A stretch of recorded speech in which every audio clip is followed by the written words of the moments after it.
Magandang hapon po sa inyong lahat. Ako po si Chef Mayumi ng Mayumi's Cuisine. So for today, actually, I'm going to show you on how to make arroz valenciana or paella, whatever goes. Yeah. So we're gonna make that one, and I'm going to show you on how to make the Spanish traditional paella. Okay. So please stay tuned and stay with me. Okay. So guys, what is paella? Actually, it is a traditional dish in Spain, and paella means a frying pan, technically. And actually, I will be discussing to you the ingredients that we are going to use for. So here are the ingredients that we are going to use for today. Yes. So first up, we are going to use, what protein we are going to use is we're going to use halal chicken breast, or you can actually use any chicken part that you like as long as it's fillet. There, this one, it's halal chicken breast. I already cut it into cubes. Then next one is our squid. I actually already cut it. Squid or octopus or whatever you like for your paella. And our shrimp. This are the proteins that we are going to use for today. But actually, you can also add clams or tahong, kung ano mang gusto nyong ilagay na seafood or meat. Actually, you can actually use that one as well. And next up, we are going to use for our other ingredients is diced onions, white onions, diced red bell peppers, or you can also use green, then diced tomatoes, the ripe one, minced garlic, and this one is just for garnish. You can actually use whether lime or lemon. Okay. And one important ingredient of paella is the rice that we are going to use. This is paella rice actually. So you can actually buy this in some specialty stores. But you can actually use any short grain that you want, any short grain which is available to the market. You can use like Japanese rice or kung ano man yung mga short grain na available sa market natin for today. Kasi syempre ayaw naman natin pahirapan pa kayo para lang maghanap ng short grain rice. It's just make sure that it is short grain. Yung mas maliliit yung ating mga butil. I will show you how it looks like. Can you see? Yeah. That's the short grain. Yes. Para siyang round, medyo pabilog na grains. Yes. Kasi ito, kapag niluto nyo ito, actually, hindi siya magiging mushy unless you overcook it, of course. But, short grain siya, pero hindi siya ganun ka-sticky. And please, wag po kayong gagamit ng yung rice na malagkit. Na, hindi po pwede yun kasi baka maging biko yung ating paella. Okay? Kasi baka yun yung makita nyong short grain. Hindi po yun. Okay? Wag nyo pong gagamitin yun. Okay? Approve? And then we're gonna use olive oil and our smoked paprika. You can actually use sweet or smoked, whatever paprika you have on hand. Kasi medyo mahirap maghanap ng smoked paprika. But kasi dito sa flavor na to, meron siyang smoky flavor. So it gives nice aroma to our paella. And our saffron. Okay, this is our saffron. And take note guys, okay, for our saffron, this is quite expensive actually per gram. It's around like almost 400 plus in 1 gram. And one thing is, iba po siya sa what do you call that one? Kasubha. Yung nakikita natin sa market. Ang same thing lang nila is parang silang galing sa flour. And gumagawa rin sila ng yellow color to our dishes, but they are very, very different thing. Okay? Kasi magkamukha sila, pero magkaiba po sila. Usually, nakikita natin to sa mga ibang arroz caldo, di ba? Yung nilalagay doon yung mga arroz caldo, ganyan. Ibang-iba po yun. Okay? Kasi baka yun po yung kunin nyo, at medyo mas cheaper yun, pero iba po kasi yung flavor profile ng ating saffron. Okay? So this saffron actually comes from Iran. Okay, from Iran. Yes. Because it comes from the flower na parang meron siyang ganyan na stem tapos pinipik nila yun. Kaya medyo mahal kasi actually when they harvest this one, they do it by hand. It's not by machine. And it takes time. There's a lot of manpower to it. And kaya siya rin mahal. See, this is the flower that I'm talking about. As you can see, yes. Yung parang meron siyang parang antena, ganun. Yun yung kinukuha nila ron.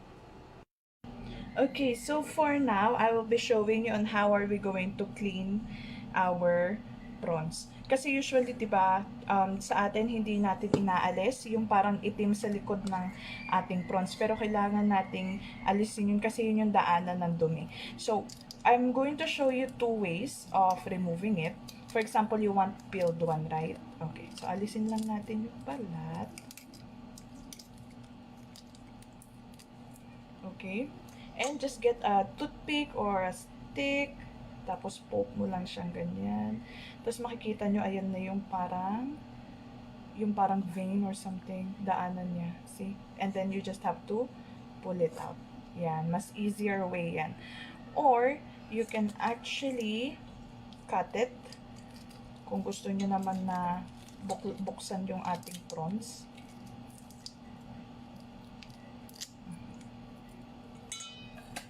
Yes, pwede natin siyang buksan. There, ayan, makikita nyo yung parang dumi niya. Pwede na nating alisin yan. Ayan. So, kung alin yung mas easier sa inyo, guys, kung mas madali ba sa inyo na gagamitan ng stick or gagamitin ng kutsilyo. Right? Yan. So, alisin lang natin to, guys. So, I will be using the stick one kasi for me, it's easier. For our stick. See? Ayan na siya kagad. Tanggal na. Ayan. Diba? So, tanggalin lang natin yung iba pang balat.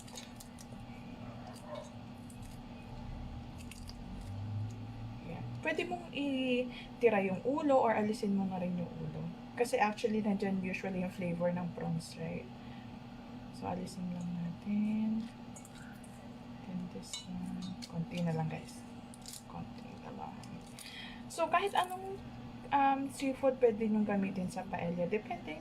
Kung allergic naman kayo sa seafood, then pwede rin naman na tanggalin nyo. Or pwede nyo naman siyang gawing vegetarian. Right? You just have to put the vegetables on making your paella. No need to add any protein. I mean, like seafood or meat.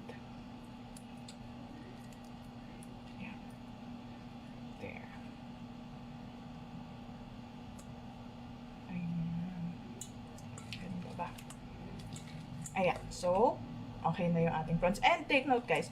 Actually, what you can do also is that keep mo yung shells. Kasi nandyan yung lasa din ng ating prawns. So, pwede nating gawin dyan is, pwede natin siyang i-roast sa pan. Tapos, after natin siyang i-roast sa pan, pwede natin lagyan ng water, and pwede natin siya gawing prawn stock. Mas malasa siya di hamak kaysa sa maglalagay ka ng other flavorings. Kasi sayang yung lasa niya. Diba? Or you can actually keep this one in the freezer, and then lutuin mo na lang siya or gawin mo na lang siyang stock kapag may time ka na or maybe baka nagmamadali ka. So, okay guys, napakita ko na sa inyo kung paano linisin ng ating prawns. And just a quick recap. Huwag nyo itatapon yung shells kasi talagang magagamit nyo siya. For example, magluluto kayo ng sotanghon or yung mga soup based with prawns, you can actually use the shells to make stock. Diba? Parang mas malasa ang ating soup or whatever you wanted to use with. And here's actually yung prawn stock na ginawa ko before. Tignan mo, meron talaga siyang orange colors because of the shells na ginamit ko. Basta ang kailangan mo lang gawin is i-roast mo, lagyan mo lang ng konting oil yung pan. I-roast mo yung ating prawn shells until it's brown, not brown, like orange toasted color. And then after that, lagyan mo lang siya ng water, let it simmer for about 30 minutes, and then i-crush mo lang siya. That's it. And then you just have to strain it. Meron ka ng prawn stock. Sobrang malasa siya. And if you're not gonna use the prawn stock immediately, you can actually store it in your freezer, or you can actually store it in your chiller for 2 to 3 days. Okay, bago siya masira. Okay. So, ayan guys. So, lutuin na natin ang ating wala. Oh, ayan. So, lulutuin na natin yung ating paella. Actually, dapat, guys, ito pala. Okay. Actually, dapat meron tayong tinatawag na special pan for paella. Okay? Para siyang may handle. Okay? I-show ko na lang sa picture. I-attach ko na lang dito. Yung ating paella pan. Actually, that one is para lang siyang flat na bilog, tas may handle. And, yun talaga yung ginagamit for paella. But, of course, hindi ko kasi mahanap yung sa akin. So, pwede naman kahit anong pan siguro na available sa inyo. Of course, hindi naman na natin papahirapan pa. As long as that the bottom is flat. Okay? Hindi yung wok or something. Okay? Kailangan yung flat. At least kasi like this one that I'm using, it's like flat. So, you can actually use this one. Okay? So, okay guys. Excuse me. So, kailangan lang natin siya ipainit. Then, kapag mainit na siya, dry na ang ating pan, lagyan lang natin siya ng olive oil. Okay? Tansyahin nyo na kung gaano karaming olive oil. Medyo damihan natin ng konti. Okay? Kasi, i-saute na natin yung ating ibang mga ingredients na gagamitin. And one thing important about Spanish cuisine, or especially on paella, they're making this sofrito.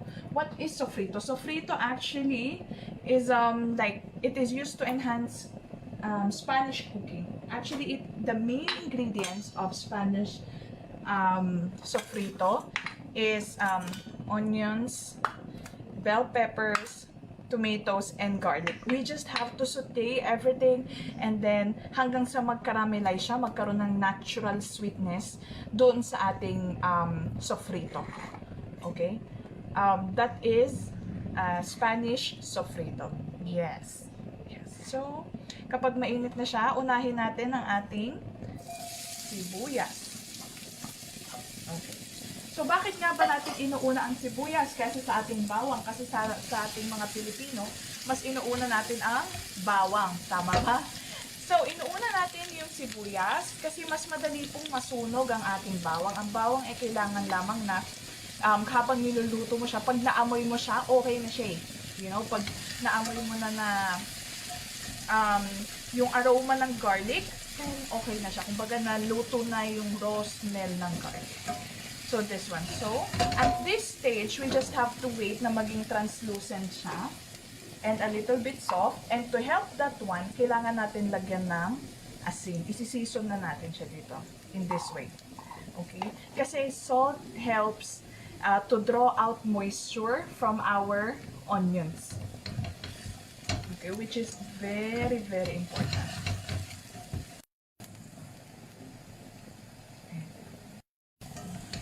Just haluin lang natin. Tapos pag medyo nag-translucent na siya, meron na siyang mga konti-konting brown-brown sa sides. Then we can add our tomatoes. Garlic.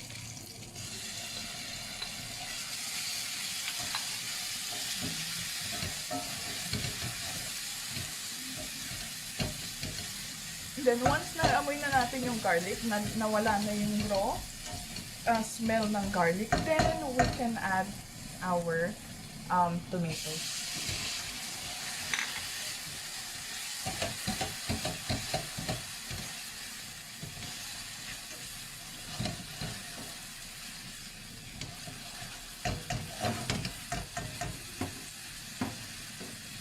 Then we can add our bell peppers. Yeah. You can actually use green also, green bell peppers. You can actually use that one as well. And some dishes actually, some recipes, if they're not using the raw tomatoes, they're actually using the canned one.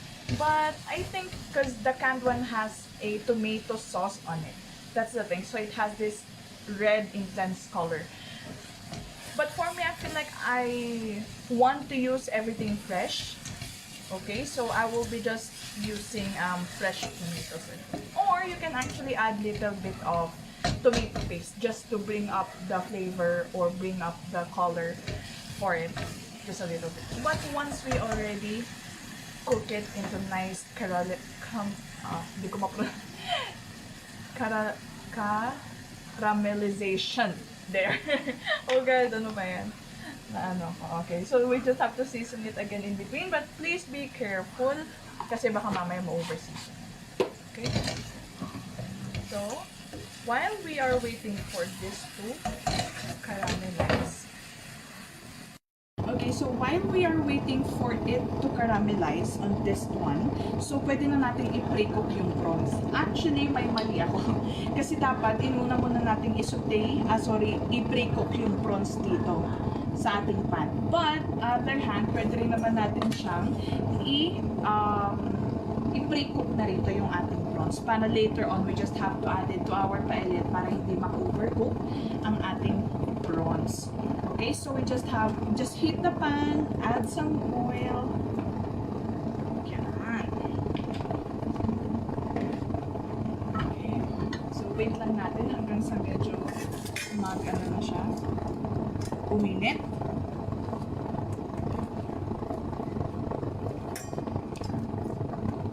So for our prawns, we can actually season it already with a little bit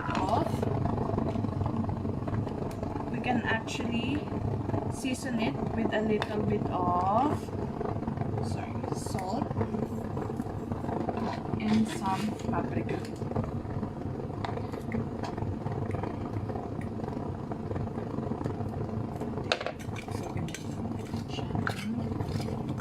Just pre-cook. We don't have to cook it like thoroughly. Pre-cook lang natin siya, guys. Okay. So now it's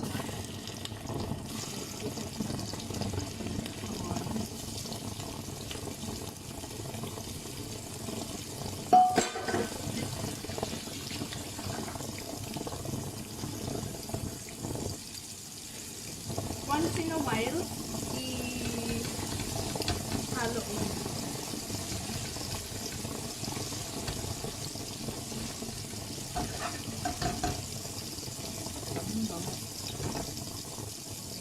So this one, turn lang natin. You can actually remove the tail kung gusto nyo namang alisin yung tail. Or you can leave it with skin. With shell. It's up to you guys kung paano yung gusto yung prawns. But for me, nagis ko na lang yung shells para mas madali siyang kainin. Okay, once nag-turn na siya sa tail, pwede na natin siyang alisin. Okay, kasi ayaw naman natin siyang lutuin talaga thoroughly. Okay guys, kasi mau-overcook ang ating beloved prawns. Siyempre gusto natin siya na mawambot pa. Yan. So, next stop is lutuin na rin natin ng ating squid. Just a pre-cook also. Okay. So, here, just add little bit of paprika, then salt,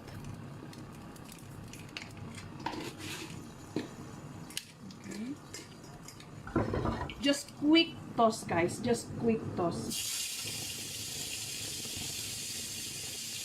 Okay, kasi sobrang madaling maluto. Kasi sobrang madaling maluto ito. Okay. Be careful.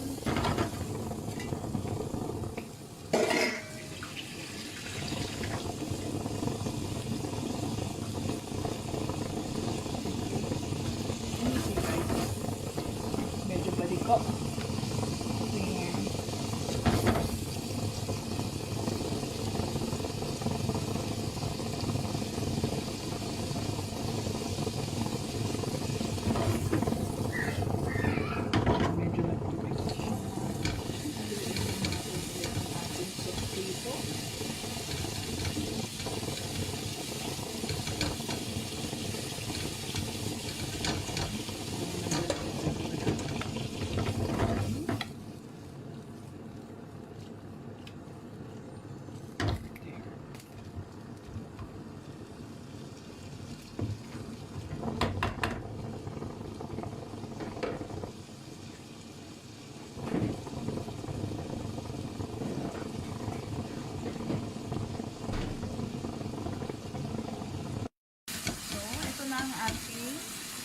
prito. Just kailangan i-turn nyo siya constantly. Okay, guys.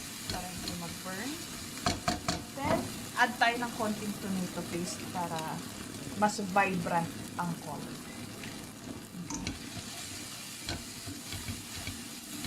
Then, and one thing about using tomato paste, guys, is kailangan i-roast mo siya ng maayos. Okay? Hindi yung raw. Okay? Kasi, one thing is, we have to roast tomato paste is to enhance the color. Okay? To deepen the red color. To remove the acidity from the tomato paste. Because we all know tomatoes are a little bit acidic, right? Para maalis ang acidity nito or ma-lessen and to enhance the flavor. Tama ba? Diba? Okay, guys. So, as you can see, nag-deepens na ang ating color for this. Yeah. So, actually, so far, guys, okay naman tayo. Nakaka-follow naman tayo sa ating paella. So, if you have questions regarding the process, just PM us so I can actually guide you through the process of making paella. So now, we are going to put our rice, okay? So we just have to measure like 2 cups of our, no need to wash this one, okay? Our rice, 1, 2. Whatever cup you are using, okay? 2 rice. And one thing that you have to remember, guys, is kailangan medyo i-toast muna natin siya, okay? I-toast muna natin yung rice bago natin ilagay. Okay. Yan. Hanggang sa medyo mag-translucent na siya. Okay?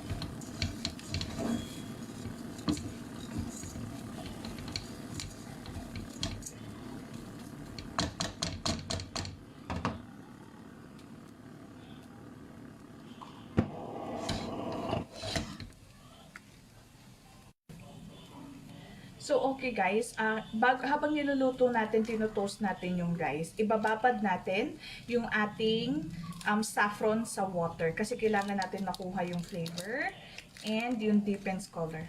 See? As you can see, pag nahulog na kagad yung ating saffron sa water, nakakaroon na siya kagad na yellow color. Diba? There. And sobrang intense ng flavor ng saffron. Okay, so you don't need much.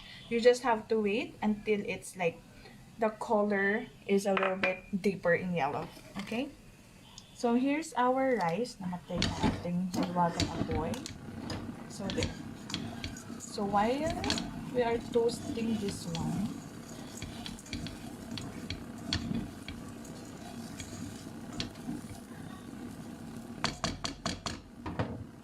we can now actually add our stock. The one that I'm telling you. So this one is 4 cups. Because we use 2 cups of rice.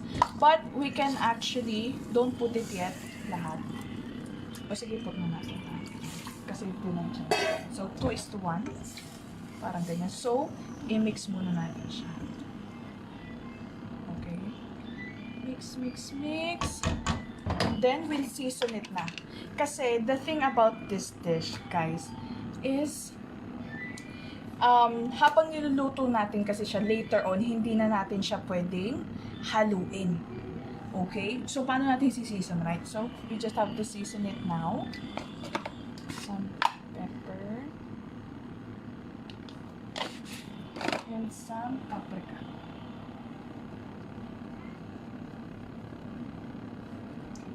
So, yung paprika, adjust na lang natin siya. Okay? Kung gaano kaanghang, kasi medyo maanghang kasi yung paprika. Unless you're using the sweet paprika, guys. Okay?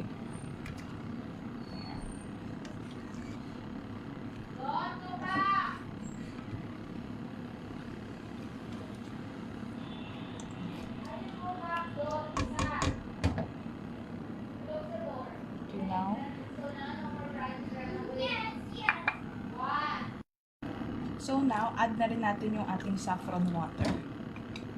Okay. It can actually give an intense flavor, saffron flavor. Super love ko ang saffron. Yeah, it has this flowery, sweet, earthy flavors to it. Okay, so we just have to wait until like makikita natin mamaya na mauubos na yung water niyan. Okay? So, kailangan lang natin i-watch out yung fire. Kapag kumulo na siya, pwede na natin ibaba yung temperature ng kaunti. Okay? Takpan mo na. Yes, now we can pre-cook our chicken so that we can add later on our paella. We just have to season it with salt and paprika.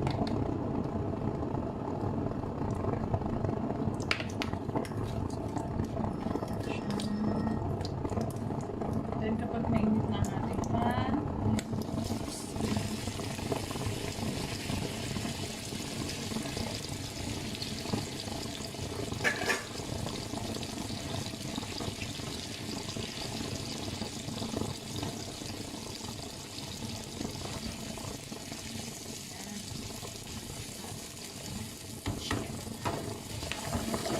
pwede tayong gumawa or chicken or may seafood, whatever you like. Walang food. Diba? Medyo mainit siya.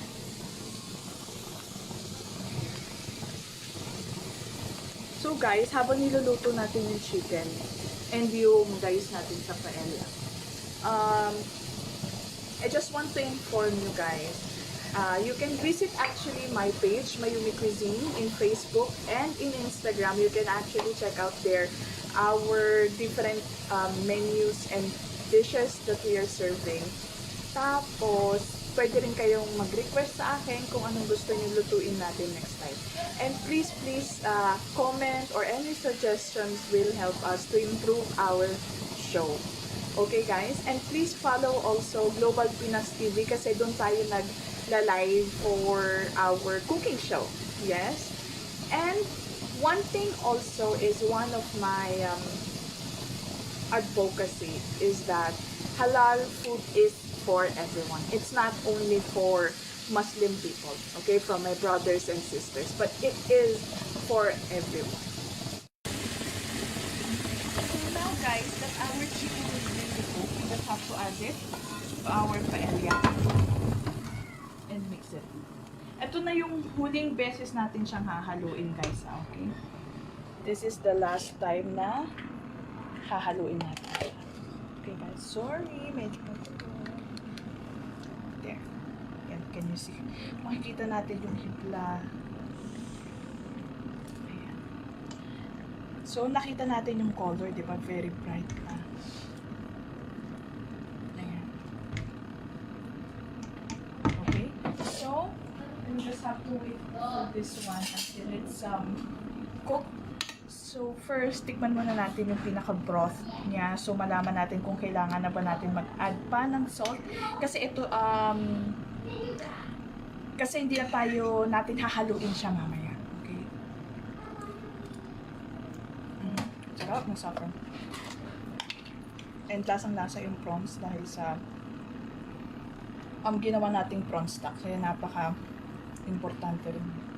Okay, add tayo. Kasi kailangan siya medyo on the a little bit salty side in a way kasi dahil sa rice. Saffron really makes a difference, guys. Kaya, please, if you're gonna make paella, make sure you have your saffron, okay? And a little bit more paprika. Yun nga lang, pag magdadagdag pa kayo ng paprika, guys, medyo hinay-hinay o depende sa klase ng paprika na gamit nyo. Kasi pwede natin i-adjust siya kung gusto natin medyo mas maanghang or something. Okay? So, let's just taste again the broth. Okay ka.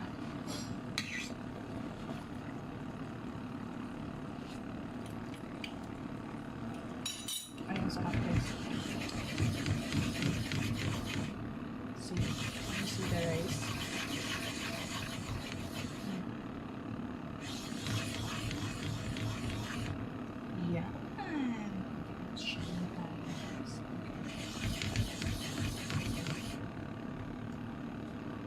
So, takpan lang natin siya. Medyo babaan natin yung ating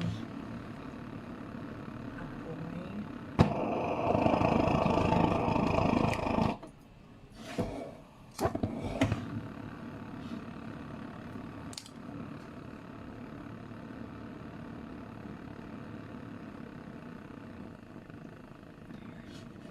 Okay.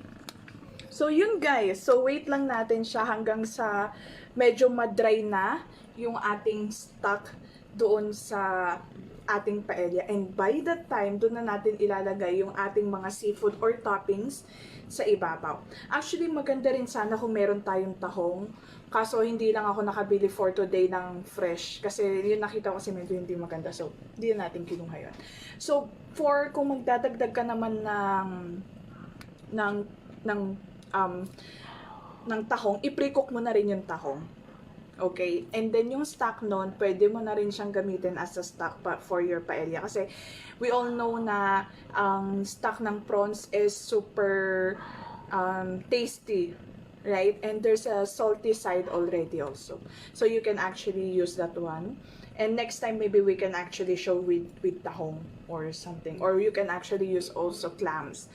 And one thing also is you can actually add more veg. You can actually add more, you can actually add like asparagus or whatever vegetable you like.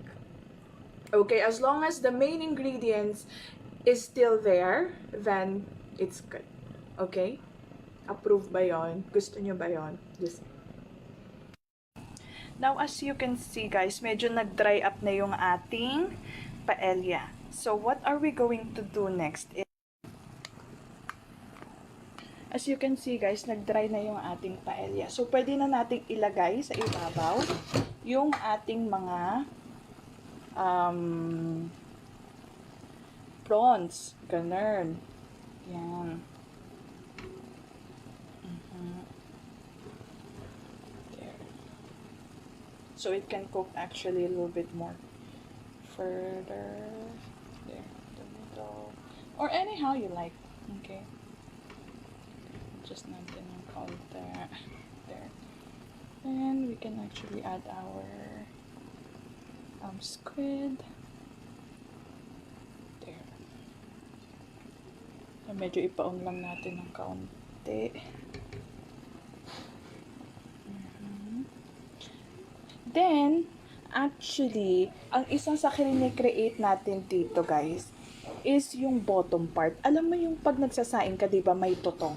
And that is what you call sokrat. Sokrat in Spanish, na very, very vital sa paella. Yan.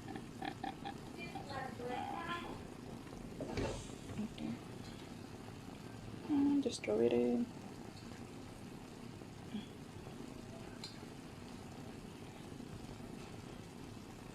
Yan, ganda sana, di ba, kung meron sana siyang...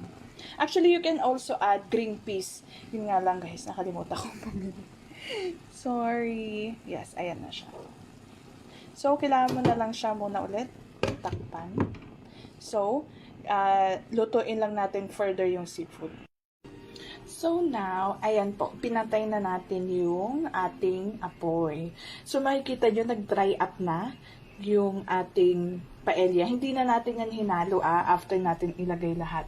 So, ngayon, pwede na natin siya actually i-garnish. So, actually, pwede natin siya dapat kanina lagyan ng green peas. Kaso nakalimutan ko, guys. So, pwede natin siya lagyan ng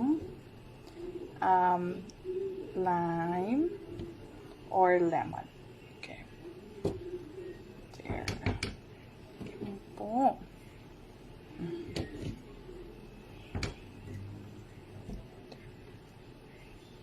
Okay. There. Actually put it there. Ayan. Ayan na siya. And some greens. Yes. Ayan na po siya, guys. Ayan. Gusto nyo ba yan? Opo, yan na po ang ating version ng ating. So guys, luto na ang ating paella. So, titignan natin kung anong kinalabasan ng ating paella. Okay, so kuha lang tayo. Listen pa natin itong isa. Then, let's see. See, there's a crust. But actually, pwede pa nating patutungin yan. Kung nagkataon. Yan.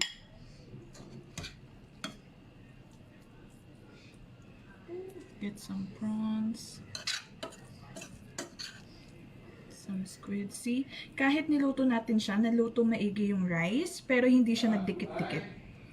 Di ba po? Ayan.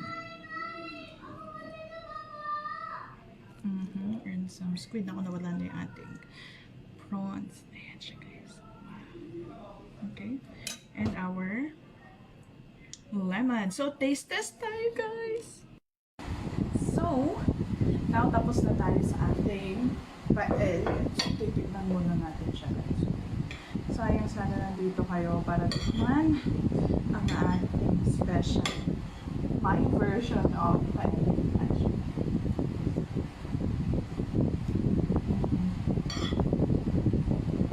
Grabe na-experience natin sa tagal kong